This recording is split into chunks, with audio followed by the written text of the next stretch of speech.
আসসালামু আলাইকুম ওরহমতুল্লাহ। এক অন্ধ ব্যক্তি ব্যাংকে গেলেন টাকা উঠানোর জন্য। ব্যাংকের দারোয়ান তাকে লাইনে দাঁড় করিয়ে দিলেন, কিন্তু সমস্যা হলো অন্ধ ব্যক্তিটি জানেন না যে তার সামনে আর কতজন বাকি আছে বা তার সিরিয়াল কখন আসবে।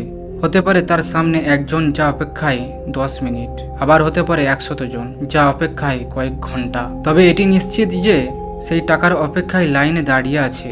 এবার অপেক্ষার শেষে ক্যাশিয়ার যখন তার হাতে টাকা দিলেন, এখন সে বুঝতে পারছে না যে টাকাগুলো কি আসল দিয়েছে না নকল।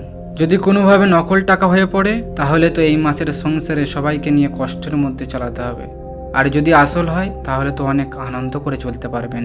ঠিক তেমনইভাবে আমরা প্রত্যেকে মৃত্যুর লাইনে দাঁড়িয়ে নিজের সিরিয়ালের জন্য অপেক্ষা করছি। আমাদের সামনের লাইনটা কতটা লম্বা, সামনের সারিতে কতজন অপেক্ষামান, এটা আমাদের জানা নয়। কারণ মৃত্যুর লাইনে আমরা সবাই অন্ধ। ইচ্ছা করলেই আমরা কেউ মৃত্যুর লাইনের পিছনে গিয়ে দাঁড়াতে পারবো না, অথবা লাইন ভেঙে পালাতেও পারবো না, কারণ মৃত্যুর লাইনে আমরা সবাই অন্ধ। অপেক্ষার লাইন শেষ হলে এবার আমলনামা হাতে পাওয়ার পালা। কিন্তু ভয় হয়, যদি হাতে পাওয়ার পরে দেখি আমলনামাগুলো জাল, তাহলে তো কবরে কষ্টের শেষ নেই। আর যদি হয় আসল, তাহলে তো সুখের অভাব নেই। তাই আমরা যতক্ষণ মৃত্যুর লাইনে দাঁড়িয়ে আছি, আমরা যেন আসল ইবাদতটুকু করতে পারি, এবং আমাদের দ্বারাই জুলুম, হত্যা, নির্যাতন, লুণ্ঠন, ঘুষ, দুর্নীতি ও মানুষের হক যেন নষ্ট না হয়। আল্লাহ আমাদেরকে সেই তৌফিক দান করুন, আমিন।